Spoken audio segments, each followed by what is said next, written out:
do you think? Yeah, there he is. What And do look, and I'm going the right way, right? You're It's not vertical. You're not sideways. You sound great. You look great. The the garage looks great. I mean, Yeah.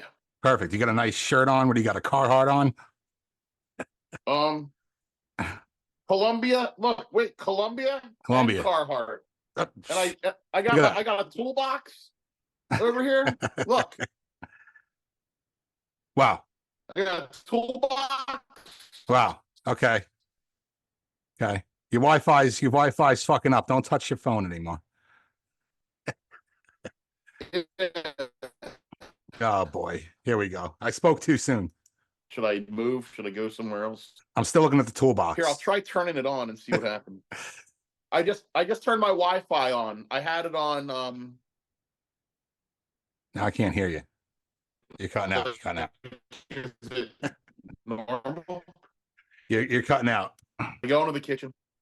Should I go into the kitchen?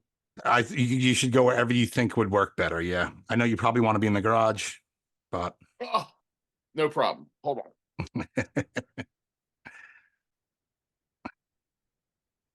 We'll go on walkabout here. Let's see. Okay. I'll put the Wi-Fi back on. Hmm. Oh, wait a second. Oh, that fucked everything up. Uh-oh. Yeah. Okay. Yeah, you're frozen. Yeah. I can hear you. I can hear you. But you're frozen. Yeah, my whole phone just died. Are you plugged in? Wait. No, I mean it didn't die, it just like froze. Let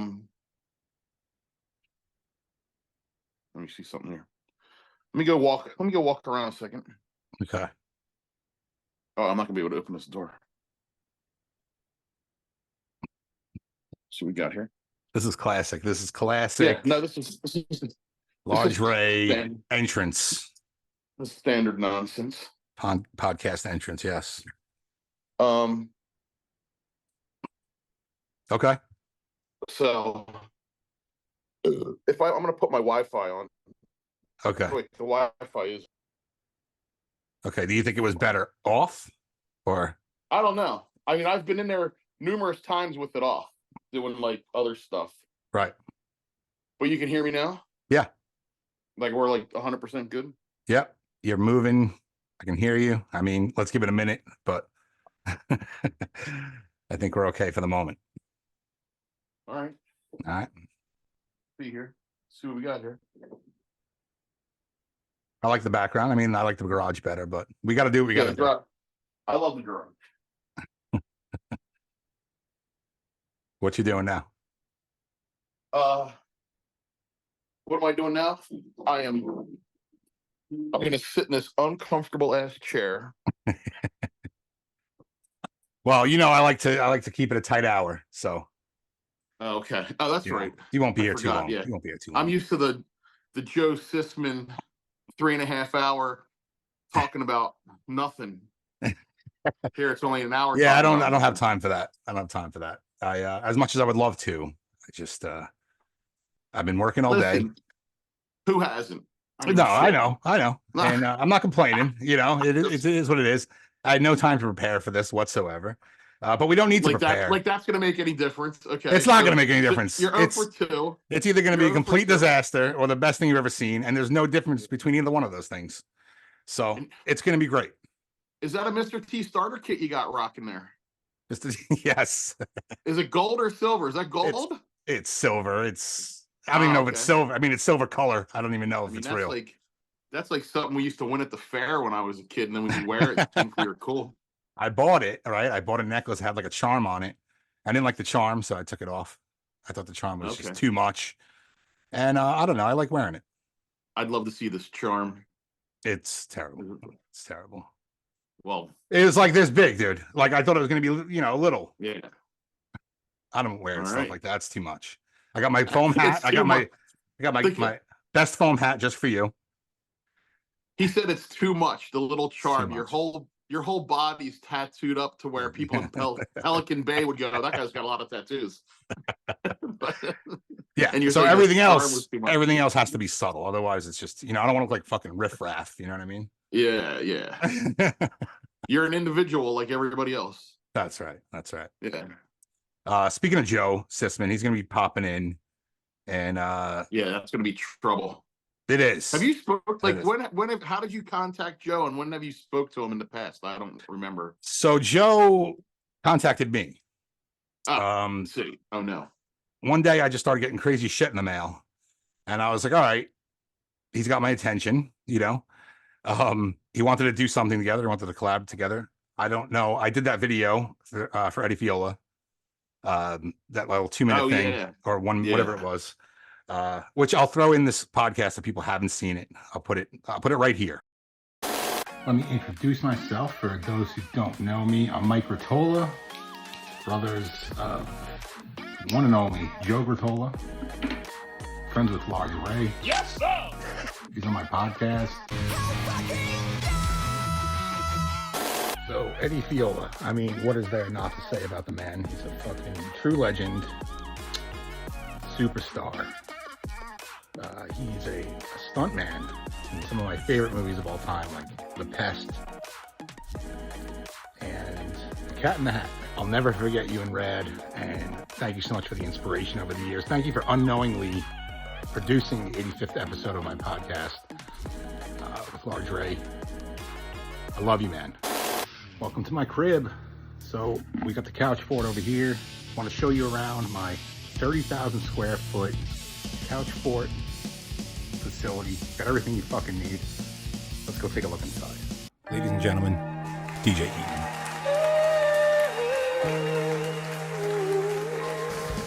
There's a full kitchen, a recording studio, and the state-of-the-art, fully operational methamphetamine laboratory. It's time for me to get going.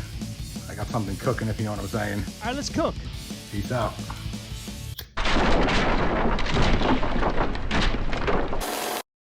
I don't even know what it was for exactly. Eddie Fiola. We did a. You did something with Eddie Fiola and your show, like, because I was saying how like we were messing with Eddie, that he bought Factor Freestyle, and then I think you said it was now your podcast was his or something like that. Like, yes, well, we did an episode. That's all Joe needs. If Joe has one person making fun of Eddie Fiola, then he's linked to you, and he's gonna.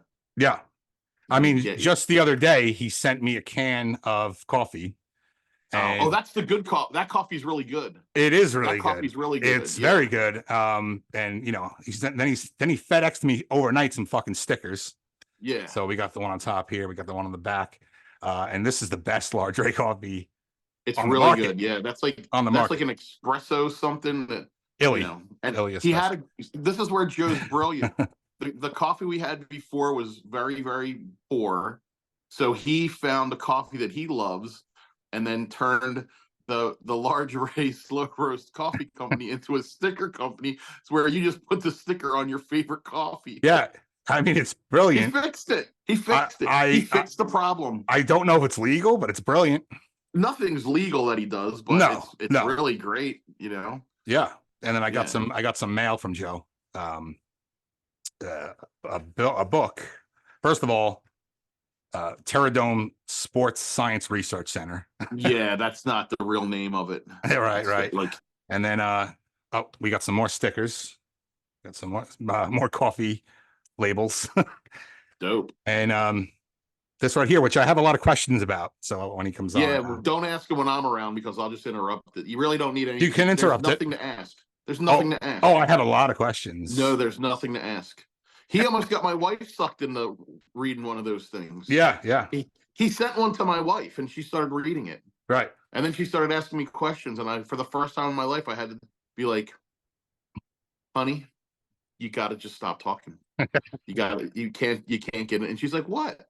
Oh, look, you autographed it. Personalized, autographed. Personalized it, yeah. Got the Large Ray sponsor here. Joe's worse than I thought he was. That's crazy. So it should be interesting.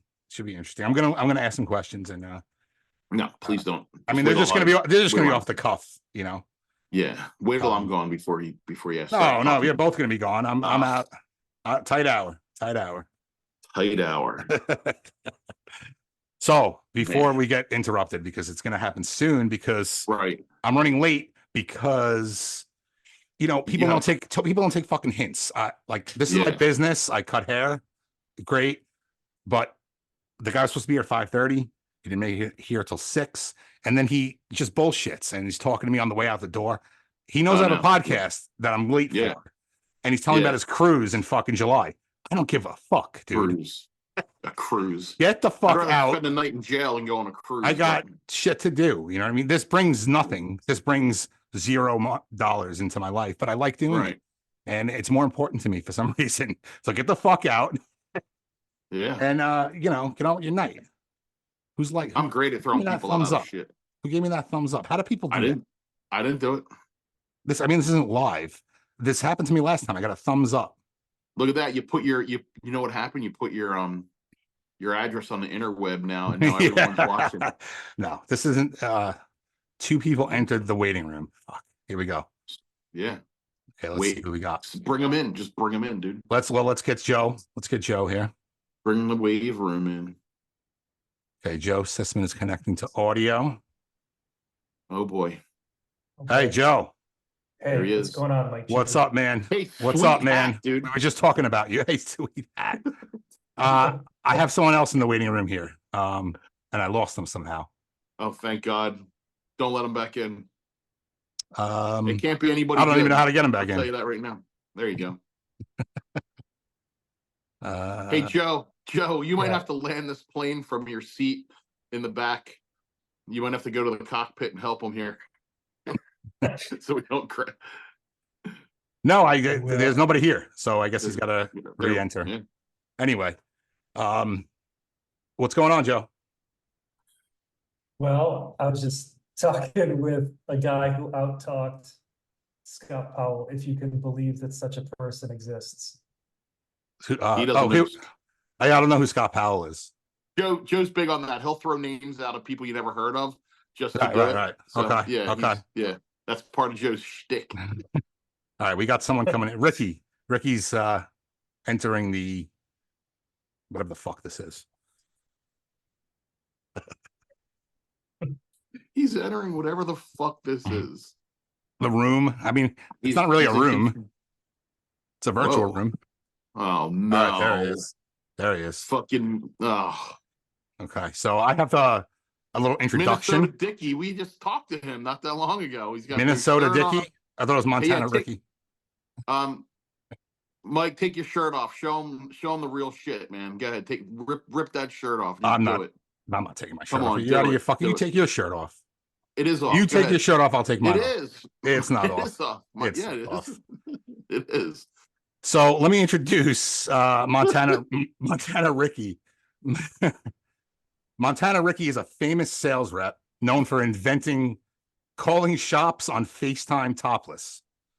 He created the most sought after BMX podcast that only needed to last one episode. He's one of the most popular Instagram accounts for BMX, and now he's Dave Norrie's official stunt double for the Bootleg Back for More in 24 shop tour happening this summer. Ricky, you're an inspiration. You're a shining example of what a BMX aficionado is today. You're a historian. You're very good looking, according to the women I've interviewed for this interview. Welcome, Montana Ricky. Man, thank you so much for the kind words. I'm just fucking sick and tired of podcasts. I mean, I actually hate podcasts. I'm serious.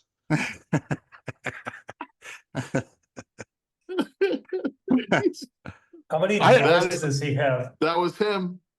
I actually should I leave? Should I just leave him here? Yeah, just leave him there. Okay. He might come back, but if something bad happens, you don't want to make sure we'll edit this. You know, I don't know if he looked like he was going to go hurt himself. I hope he's okay. I've never seen anyone get up that abrupt. Yeah. No, this only happens when Joe's on. Do you notice that? Is that right? Dave quit. You better kick him out. Yeah, that's right. Dave did quit. Oh geez, we never had that show. I'll have to. It's so funny. Kim is just berating him And I said, and I was driving, and I was just like, Dave, what do you have to say? He's like, I think I'm out. And he just quits. Now I I'm forgot like, about that she was letting him hang Oh, about something. There he is. There he is. I think he's So is this fucking rare? here? I Yeah. think You guys he still forgot. We're still gonna be No, here We're for like not an here. hour at least. Fucking Howie Mandel, you don't get your point yet? You guys don't understand what's going on? Howie Mandel. You didn't get that reference? You didn't see what we were doing? You better step your fucking game up, Ray. I don't have Oh, a shit. game, Whoa. dude. I don't have a game I at just all. I don't know how long you want me to stay here, but I just had a conversation about you, Ray, with Scott Townsend. Oh, And- Scott Town Yeah, or yeah. Townsend? The guy that used to work for Etnies, and then Okay, yeah, Town. Yes, Town. Scott and always I say- have been friends for 85 years. He's my favorite dude. Yeah, we were talking about how you have that elephant brain where you just don't forget things and you got a lot of knowledge. And I told him, I feel like with podcasts nowadays, they kind of go about it the wrong way when they're interviewing a person. It's more of like a personal thing. I wish people thought about it more of like what you know collectively. Like, you know, if I said, hey, give me an interesting story about Dennis McCoy one time when you were traveling, you're going to have something Okay, off in your head, yeah. right? I And could give you 4 things right now. Yeah. correct. And I feel like every single person, like if you're gonna talk to Woody Edson, oh, what's your first bike you got? No one cares. All right. What's your first sponsor? Everybody that's into BMX, like us, that are dorks, we're sitting here having a conversation. I'm intruding with this anyway, but dorks like to hear Intruding. intrude. I don't know what the hell the word is. I don't know. I don't think that's the word. Joe, where's Todd when we need him? Interjecting. Interject. Dave called me yesterday, and I told him if you call me, I don't shut the fuck up. So I kept him on the phone for an hour. And obviously, I know he feels uneasy because I cuss a lot. And I told him, I was like, once you get me started, I don't shut up. But anyway, Ray, going back to what I was saying, I really feel like your brain needs to be recorded because you're the last of the history book. Like you literally are. And between We do it. We've been doing it for 2-3 years now with Joe and Factor Freestyle. correct, This but I is- mean, he's gonna have to edit it and take the zingers from it and make a This is- compilation. Do you know There's what only I'm 3 saying? zingers. There's No. only 3 zingers the whole time. If I have a conversation with people and your name comes up, you definitely do. You hold a lot of weight in BMX, and you definitely you hold That something much. that's different than other people. And I'm not here to try to, suck the tit or whatever not, but you definitely, when I talk to guys that have been around long enough, they definitely respect you and the way your mind works. It doesn't happen too often in BMX, and I feel like your brain needs to be picked. There needs to be a compilation. I have an answer. I have an answer for why I'm course. like that. Of course. you Because I went to these contests and I was going to all this stuff and there was nothing in it where I had to perform or make money or impress people. I was just there observing along for the ride, and I could do and say whatever I wanted because I couldn't get fired. I couldn't get, I couldn't get anything taken away There was from no me pressure. other than putting me up into the stands. And when I got put up into the stands, That my didn't friends even came hold. forward, Howard McGuther and Harold signed me up. He signed me up for a contest. So I was able to, and the contest didn't matter. No, well, So I I was mean, able to It's see the- everything It's the remember perfect everything loophole. It's and the just perfect mess with loophole. people. you're definitely an important thing, and obviously, I know that I'm a little bit younger than a few of you guys, and I try my hardest to remember everything you guys talk about so I could pass it on to the younger kids, because I definitely think the oral tradition is what Younger we kids have. don't really care too much about No, stuff though. Well, don't- if you put it onto Like they don't care about a Ray Mike Dominguez doing a GPT, no-footed can at Pipeline. No one cares. No one under 47 cares about Mike Dominguez doing that no-footed can in his Guess jeans and his hutch. So Nobody. what if you found some of those kids, Ricky, like tell them that make like a crystal ball BMX GPT, and it's just It's just Ray's stories, but it's on a little chat. You need to be a interface. history teacher is what you need to do. There So- you go. You need so- to teach a history class. So here's how it goes. Montana Ricky's BMX 101 on like WikiHow or one of Do you live near a those- community college? I want people You to have live to near get a their car and community drive college. there. Yeah, and then Yeah. we'll just have Chase Yeah. Gwynn go out and film another part like he did on Homeless, but he can't be naked this time. Anyway, here's how my conversations go. So obviously I work at Fiend BMX and my boss is Garrett Reynolds, right? We were teasing Garrett because when I he have a was, Garrett Reynolds story for you. Good. okay, so we were teasing Garrett Reynolds because when he was 15 at Do Tour, he was telling Mark Lousy, hey, I got a trick and I need you to film this or take a picture of this. Stand here. And then he did the trick, and Lousie's like, that's a look back.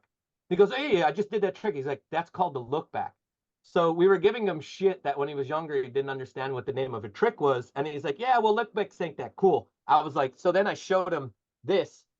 I Yeah. said, so you're fucking telling me That's cool. this Dina DeLuca And it's coaster break, which is coaster insane. break, right? And just having that conversation and doing that with him, at first he's just like, yeah, whatever. He just can't keep his foot on, right? But I said, think about it. And then we talked about the coaster break and how hard it was to ride those bikes. And they had one-piece cranks.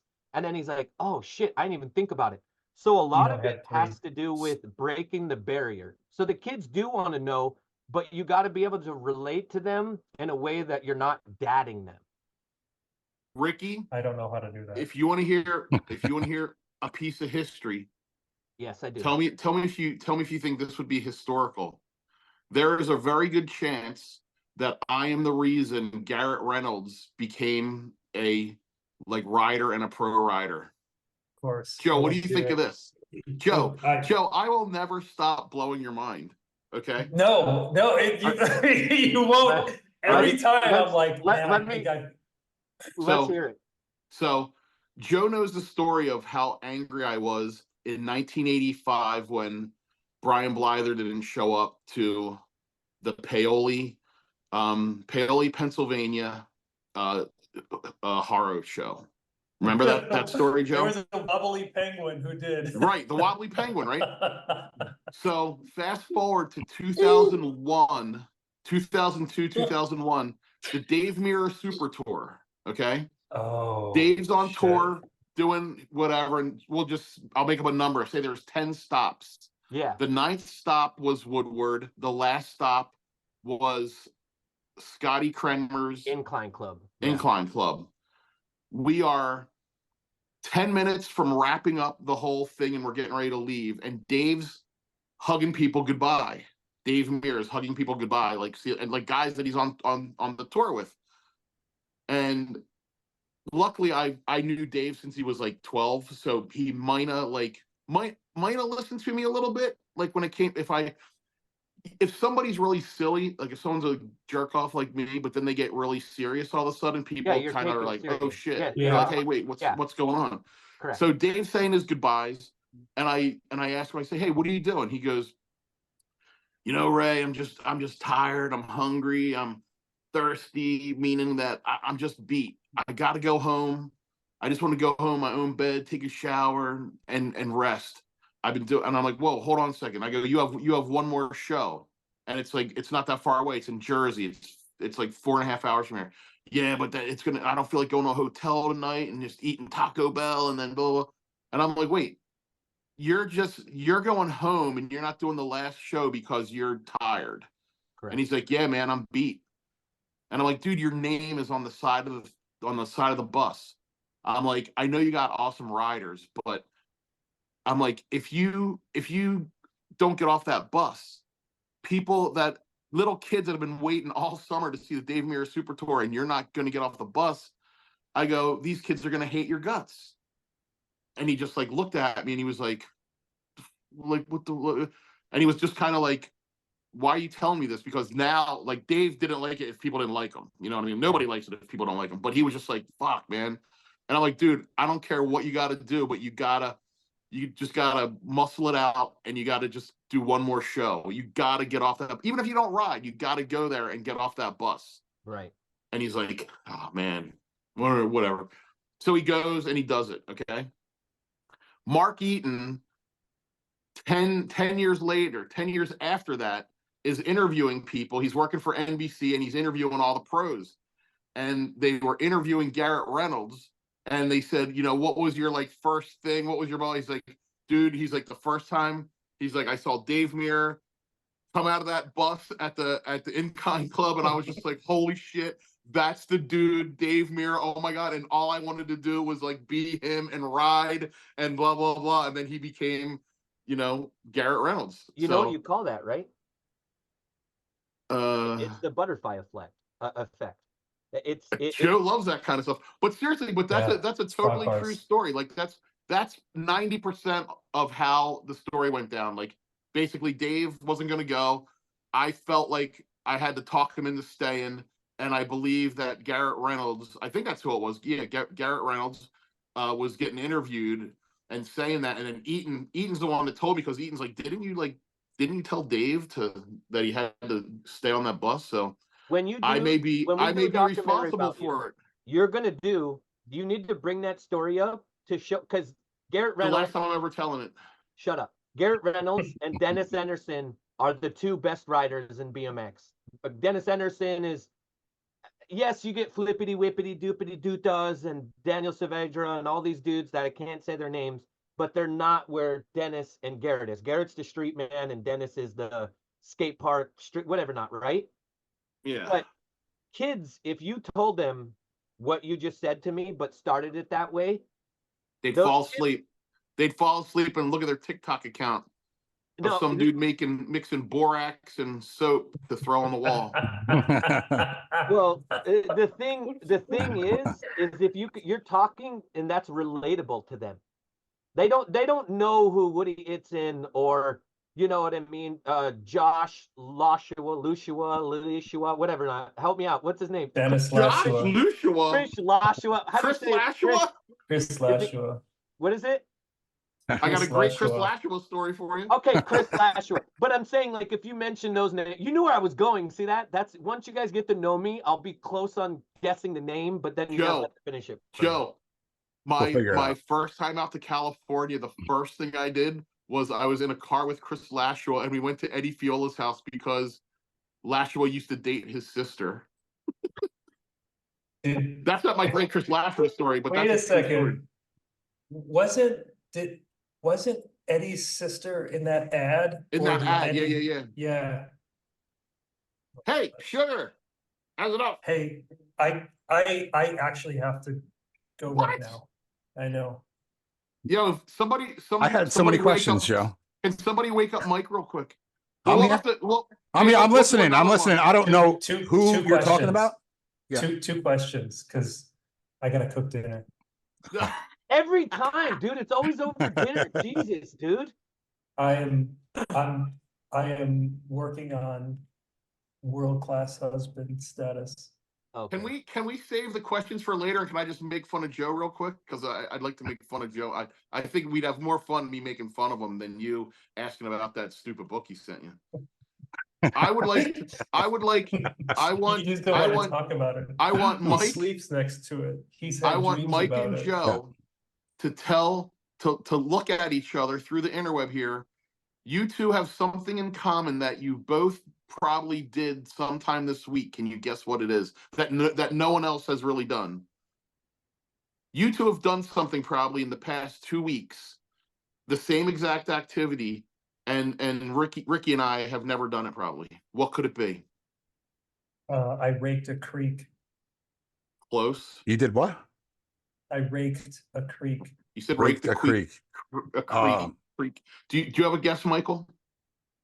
I have no fucking idea. I think in the past 2 weeks, both of you have washed some capes. Oh yeah. Oh, I wash capes all the time. Mike, have you washed a cape in the past 2 weeks? I probably shouldn't admit this, but I never wash my cape. You only have one cape? Yeah. The show's getting better and better. You mean a cape for like cutting hair? Yeah. So you just shake it? I shake it off. Yeah. I put a neck strip around everyone's neck, so it never really touches them. It's fine. There's like Joe, you should kids spit on it Joe, and everything. tell Angie I figured out we don't have to wash the capes anymore. We just put a neck strip and shake it and see how that flies. I've been doing it for years, man. I haven't had a problem since. Well, yeah, until how do you think COVID started?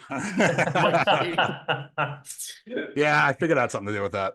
It's like a vet got a haircut. Yeah, So- no, so I do Joe- wash it. I do wash it, but I haven't washed it in weeks. So You know. Joe has to leave. So Joe came on for 8.5 minutes and then has to go make his exotic dinner. You know what I mean? What are you making for dinner? Something beans. Here we go. Last time it was like some type of white fish and It lentils. was white beans or and- something fucking retarded. It was. Can I I don't know. show I'm you? the sous chef. I have. Are I you have making my dinner right wife's now? dinner. I have my wife's dinner in the fridge with cellophane on it. You I gotta didn't know do how to. any- You gotta I know how to didn't do do any stuff. You prep gotta know how to today. I bang it know. out. You I probably didn't do- have like opera in the background and incense going and the Peruvian wine chilled and like Incense the for whole- sure. Yeah, well, yeah. Like Joe's got a whole thing. Joe's got the whole kit. Like he's the nonsense that he has that he goes through at Oh, night. forget about it.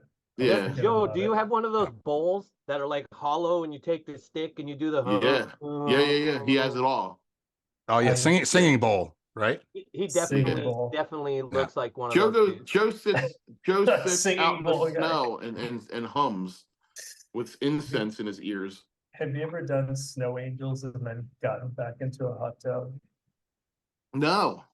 It's I mean, I've good. been in the snow and then in a hot tub. It's awesome. So Mike, Ray's done a little bit of making fun of me, which I want to get back to.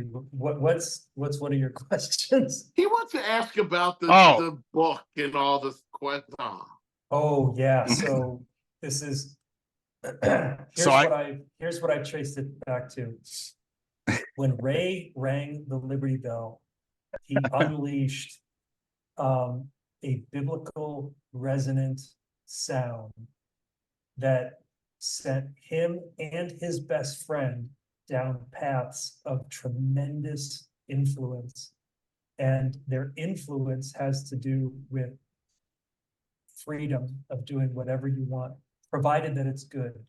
Oh my God. God. Hold on, how many pages is this book? Did you Okay, really so- write a book? 43. Yes. Hold on, say it. 43. It's Yeah. 18 pages. Oh, Ricky, I'll have to send you one. Dude, did you, It's- first question I have, did you use the real name? Like, was it authentic and you used Ray's full name and everything in this and his friend? What's his friend? Yes, and the misspelling of it, that was part of his ninth greatest.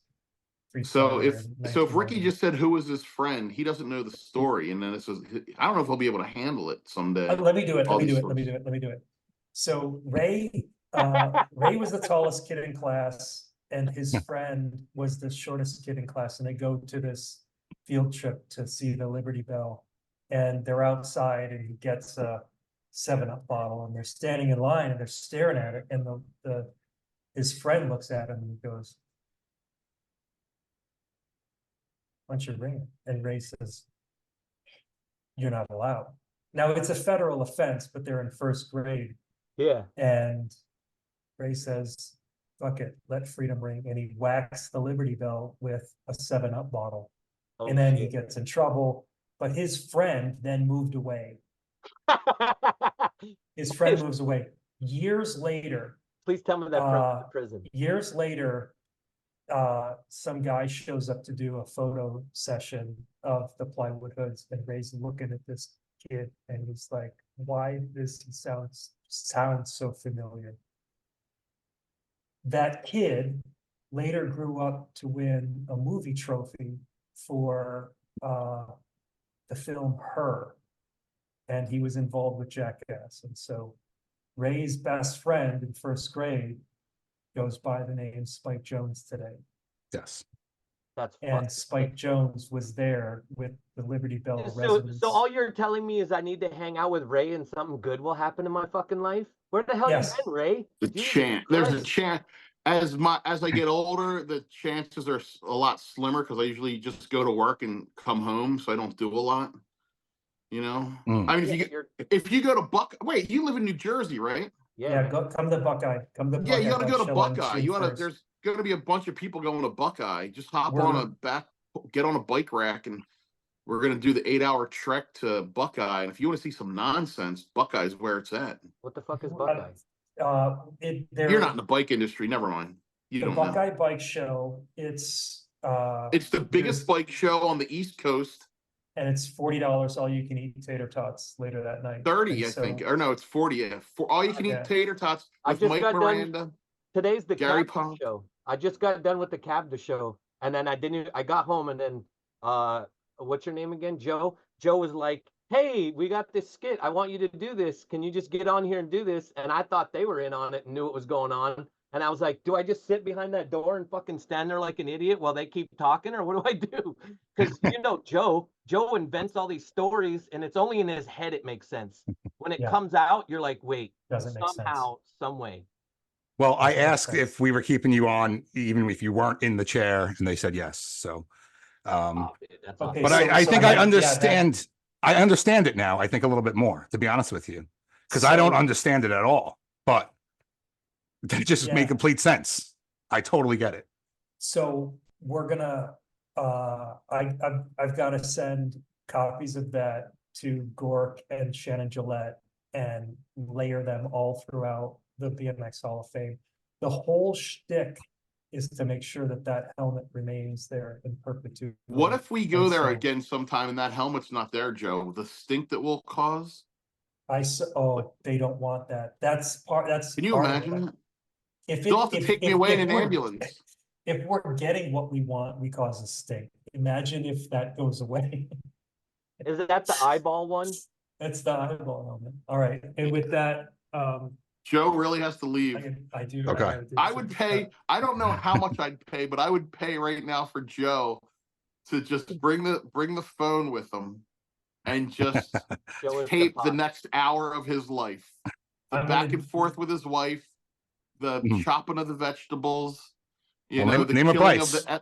the killing of the escargot and the garlic butter, just all the stuff. To be continued, because I want to keep going. But all right, I love you guys. Joe. Thank you. We'll Love, see you peace, guys. and chicken grease. Do we gotta stay on Okay. here with Montana's guy? I mean, are you kidding me?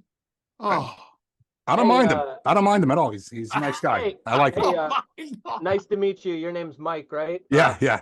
And then you got a brother named Joe or Joey or Joey Fatone. You know Joey Fatone? No, I'm like you. If somebody says something, I just kind of hold on to it. So I'm always trying to suck in information. So Ray, when you say things, for some reason it goes in my brain and it just doesn't leave.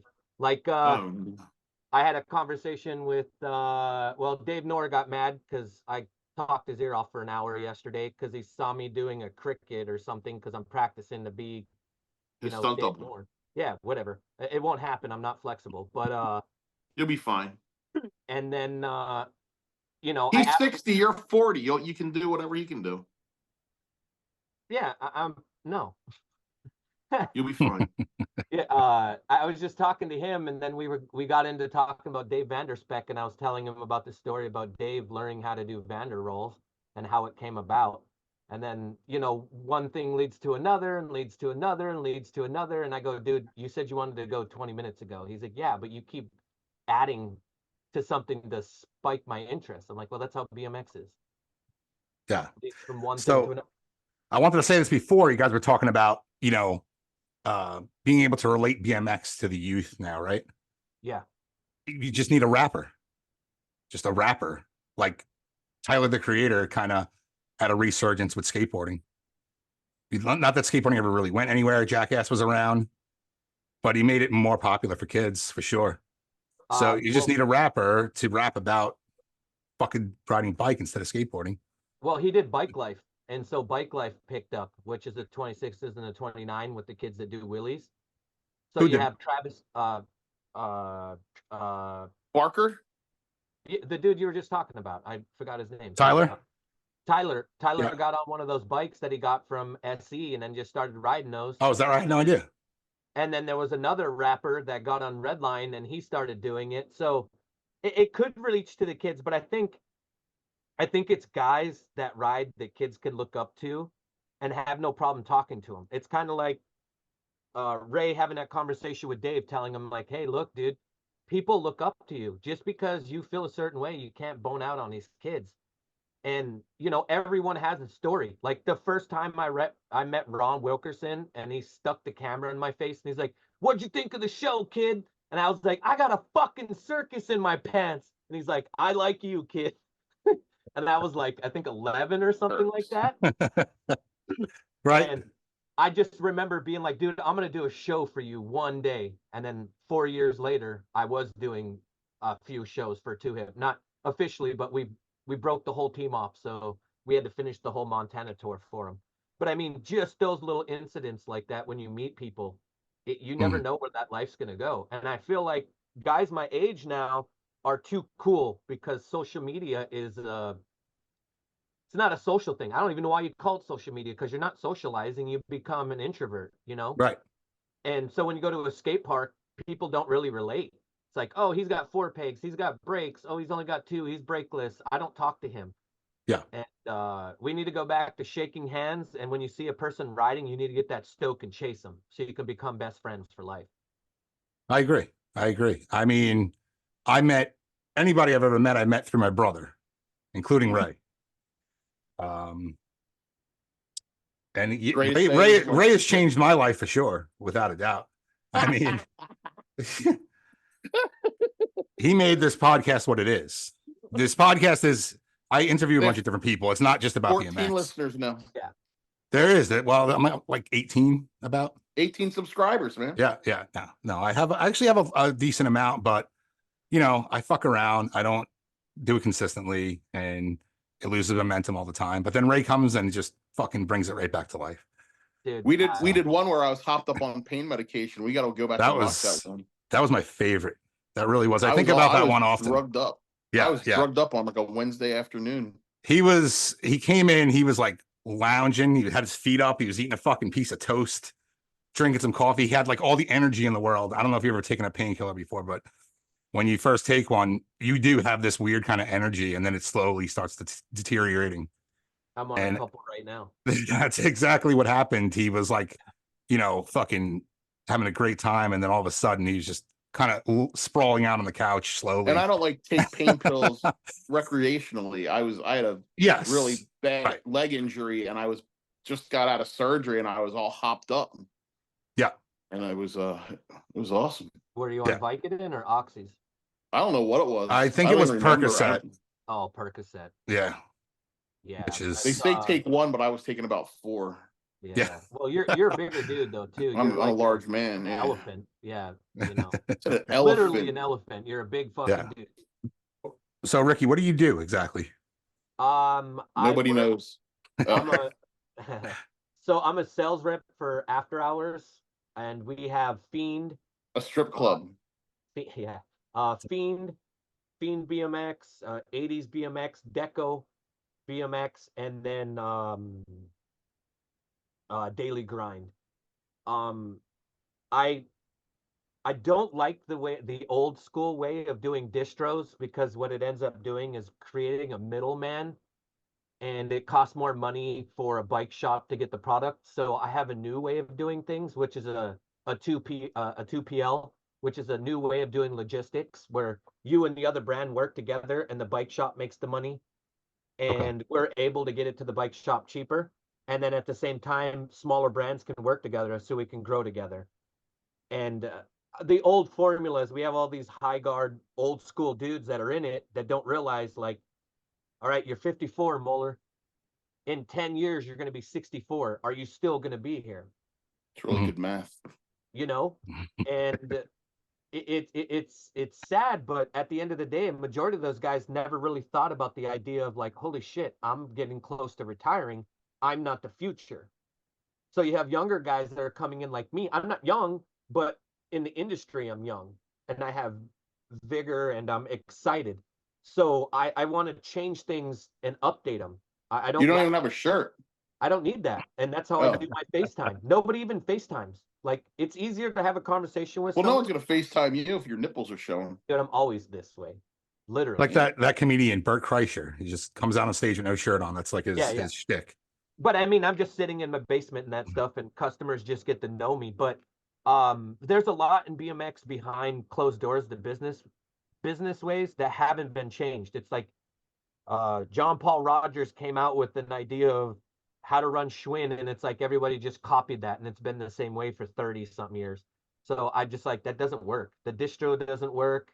The way people do phone calls, the whole chain email stuff. So you know, I work for Fiend. It's the first time that they've had a sales rep, so it's kind of like they're brand new, but they're not new. They've been around for 12 years. They've just never sold direct to bike shops.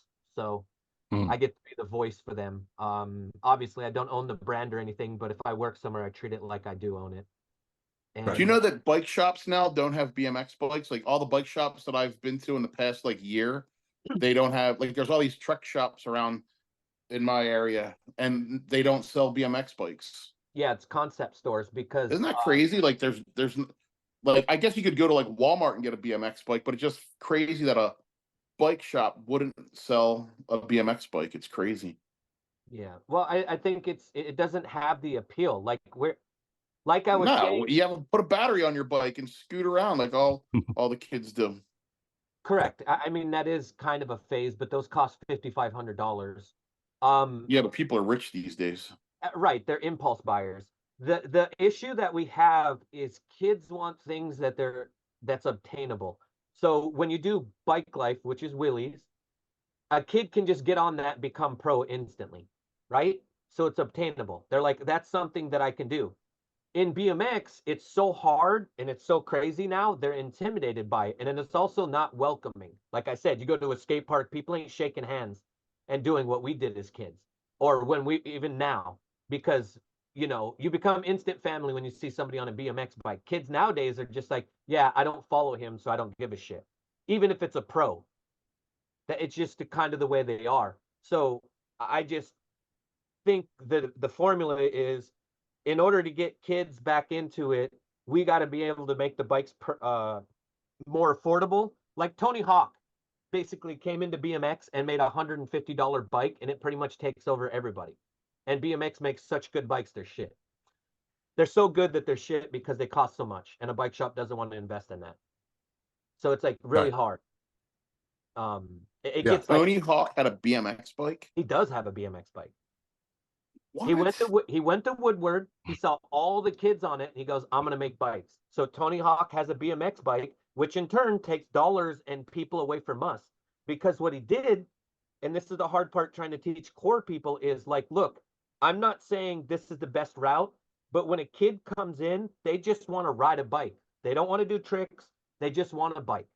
They just want to pedal it, and then if they go from there, they go from there. But the parent is the person that buys it. We need to make it affordable for the parent and make the bike look what the kid wants. And that's the issue BMX has, is it thinks, oh, well, I know that a 25-2 sprocket with a mid-bottom bracket and integral, you know, they're going into all this. Those specs and that doesn't matter. It's the price and what the bike looks like. And Tony Hawk makes that. The bike shop can buy that bike for $70 and sell it for $150. Well, no, I had no idea he made bikes. Yeah, I didn't either. Are they called Hawk bikes? It's called the Tony Hawk or something stupid. But think about that. Like, okay, so then you go and look at Matt Hoffman's bikes and you see how they're spec'd and stuff, and it's Matt Hoffman. He's one of the greatest. He's the one that revived BMX. He brought BMX back. He gave people chances and got them paychecks, and he just, when BMX died, you know, 88 to 92 or whatever the timeline was, he got in his little truck and the jocket sprocket, whatever the hell that thing was called. The jocket sprocket. You get what the hell I'm saying. You know what I'm The saying. sprocket jockeys, you I get nitwit. I was mixing it up with the pocket sprocket, remember? With the And it Dirt wasn't Brothers and 88 them? to 92, Mr. Historian. Good Lord. What year was it? Probably like 92 to 96 until the X Games exploited all the greatest riders ever. No. I'm talking What, about when roughly? BMX died with the cells and everyone pulling out. Yeah, the Before sales, I 92. don't know. I've never been Okay, in the so local sales. my guess would be 88 to 92. Then 92, Matt came in, and Matt pretty much revived it. And it's really sad that Matt has his bikes. Like, did you go to his house this weekend or whatever? I was in his barn that has all the bikes. They're just sitting there.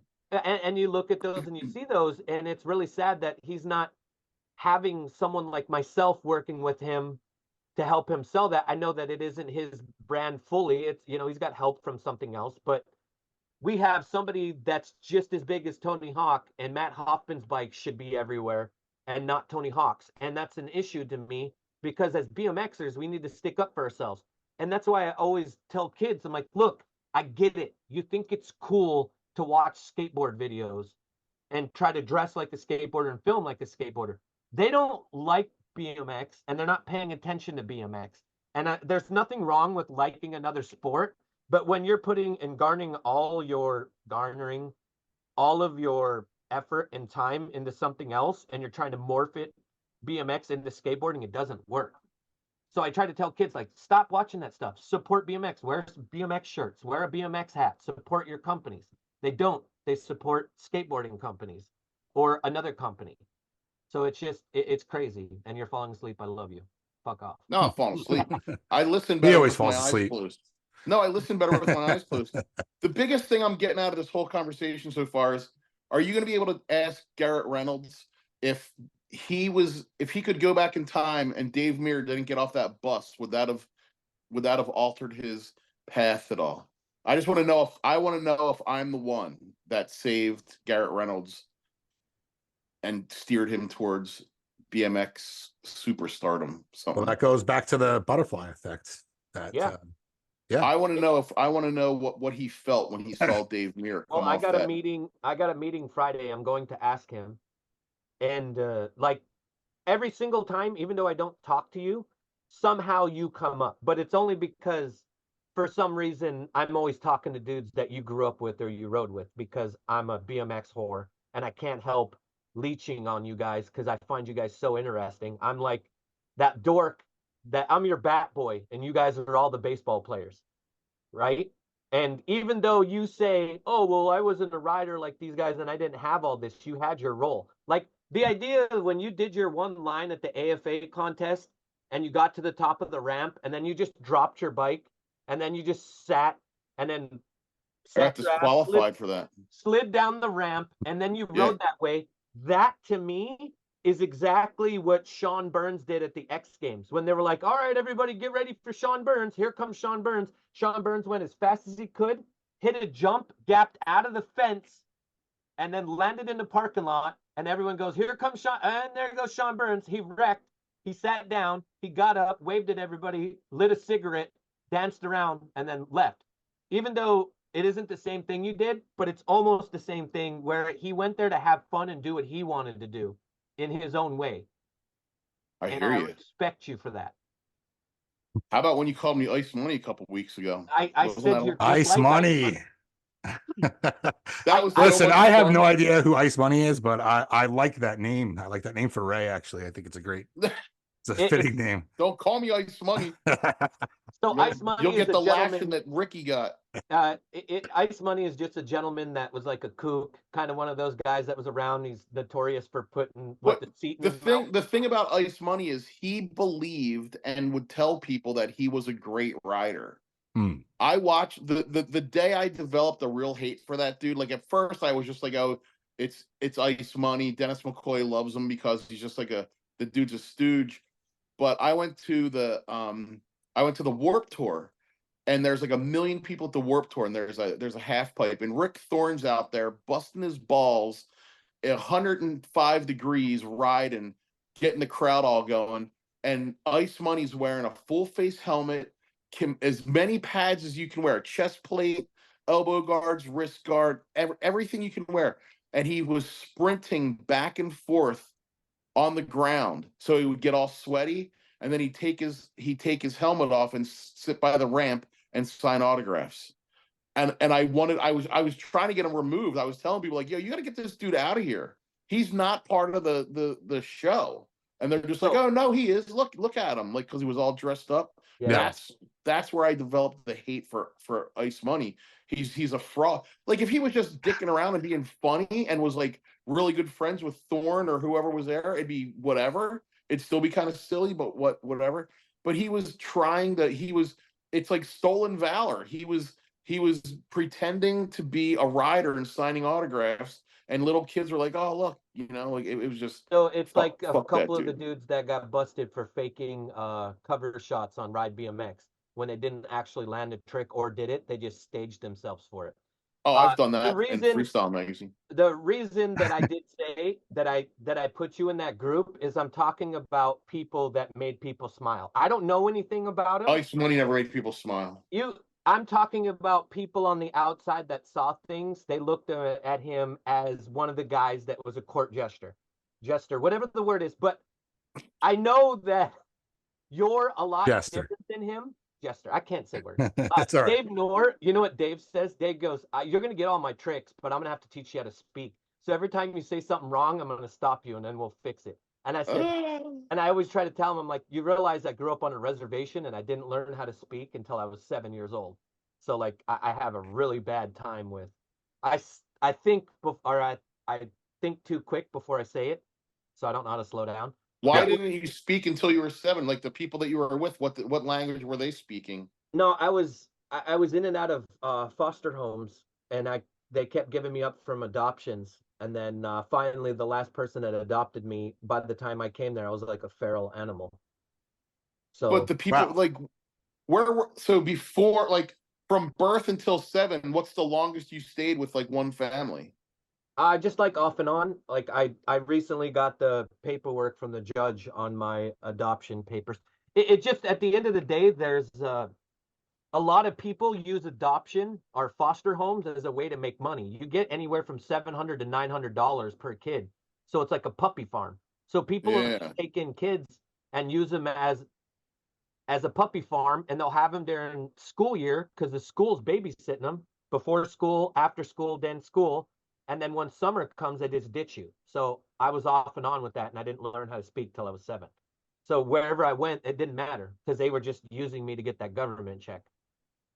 Wow. Dude, if you were in King of Prussia and you were 6 years old, I would have adopted you and had you just come here, man. We would have had a ball. Dude, I imagine. Could you imagine that? How great that would have been? Let's see. Wait, how old are you? 41. 41? Yeah.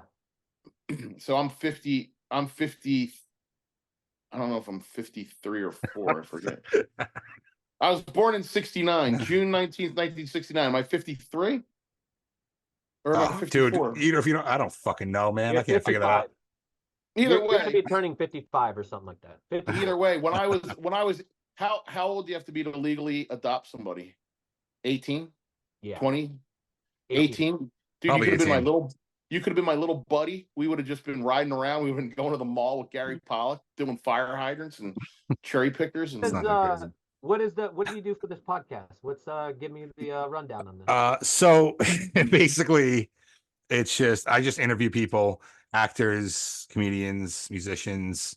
Adam, did you ever Bill see Allen from Rad. Yes, I had Bill Allen. That's And he called him Dave. Yeah. Should have called No, him Bill Rick. Allen called Mike Dave. No, he called me Dave at the end of the interview. It was like, an Yeah. hour in. He's like, Thanks, all right, Dave. Dave. That was great. Thanks. Have a great day or whatever. I love that. And And the third biggest star is probably me. well, you're number 1, man. You're number 1. I've had Matt Hoffman on here, Okay, that's which good. was Barack really Obama. really crazy. Rick Thorne. Yep. And he's got his band too. Yeah, we talked about that, his comedy, all that stuff. Ray got me him. Ray got me Bill Allen actually through Tony Donaldson. Yeah. Yeah. You Otherwise- remember Tony Donaldson? There you go. Good work, dude. Oh, he's a great guy, man. He, I remember Oh, yeah. when they do something nice for me, for no reason whatsoever, I'll always remember him. Neil Armstrong he had on. He had Neil Armstrong before he died. Gandhi he had on. Princess Di he had on right before she crashed. I'm trying to think who else. That guy that climbed Mount Everest. He's just he had Richard Jewell on before he died. The guy from the '96 Atlanta Games. Yeah. Muhammad Ali was on twice, and his daughter. He has all kinds of people on, dude. All right. Now I'm trying to. Was that our tight hour? Was that our tight hour? Yeah, we're way over. We're way over. I gotta get rolling. You got to get home. You I got haven't- you got to stop at Wawa and get your hot Cheetos and your hold on. We don't your have hot Wawas Cheetos. here, man. We don't have You have to Wawas go here. We to have 7-Eleven 7-Eleven. and get your, hold on. You got to go to 7-Eleven and get your flaming Cheetos and your red Mountain Dew.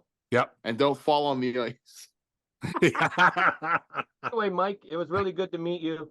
Yeah, you too, Ricky, man. It was Sorry if I just very informative. squeezed in here. No. Yeah. Find out if Garrett Reynolds. This is like our 14th time doing this. Oh, okay. When are you talking to Garrett Reynolds next? I have the meeting Friday. I'll definitely do that for you. Ask him. It's very important for me to know. I want to know if I helped alter that young man's career. Oh, I definitely. And if I did, I would like to take full credit. Well, you should, and then I'm gonna pass on that story because I think it's beautiful. Mike, do you know who Gary V is? That sounds familiar. He's that guru dude that talks to people and tells them, "Fuck that," sit on Yeah. that. Yes. So my buddy works for him. So I had his Oh, no studio shit. and everything for our podcast, and I had that podcast, and I did one show, and I don't know, like within a couple days, it got like 20, 30,000 views, and then I got canceled and lost my job and everything because Holy shit. I spoke about things in BMX that are really tough to talk about, and in BMX they don't like to talk about the business side, but I interjected names inside of it, which I knew I shouldn't have, but it's more that I love BMX so much, and I was so frustrated at the time because of Corona and everything happened, and technically I'm not supposed to be on podcasts because I have a habit of being just like Ray, where I don't know how to Mike, I've never done anything to jeopardize anybody's career doing a podcast. I don't know who this Montana Ricky thinks I am. He thinks I'm some but kind you of use the devil word worshiper. You use the word hate. So people are Where? such pussies nowadays. When did I use the word hate? What do you Oh mean? man. There's so many episodes of this show that, like, I mean, I'm gonna be honest with you, it's not huge. You know what I mean? There are episodes of this show that would absolutely get canceled if anyone saw them. Really? And I mean, yeah. Not with Large Ray, just in general. No. Oh. What I'm saying I'm just though keeping is it like, real, man. well, of course, and so do I. And that's the hard thing is how much pussy is going on. Yeah. I just fly under the radar. Keeping it real. You know what I mean? I don't Keeping it real.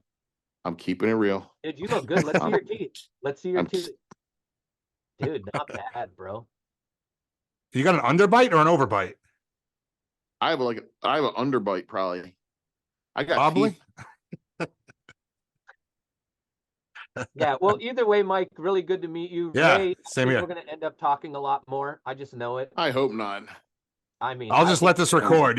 I'll be here tomorrow morning if fucking still going. Yeah. Well, if I can sit and out talk Scott Powell, you don't know who he is, but if I can do that, I'm sure I could just go rounds with Ray.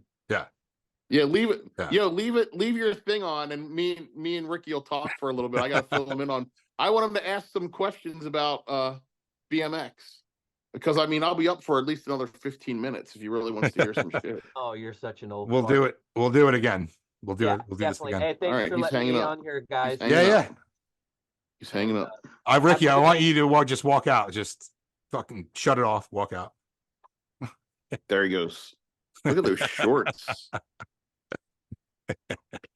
All right, Mikey. All right, Ray. We got to catch up still. We haven't gotten to catch up. Yeah, I know. But that was, you don't know what you're gonna get here. You don't know No. what's gonna happen. I barely even said anything. You guys just fucking went for it. I didn't even know you were there. I didn't know I was here Montana guy either. was just talking and talking. Good Lord. That's what I He's like about it, exhausted. man. That's awesome. All right. All right. We will talk Love, soon, peace, man. and chicken grease. Hey, I'm coming out in July to yes.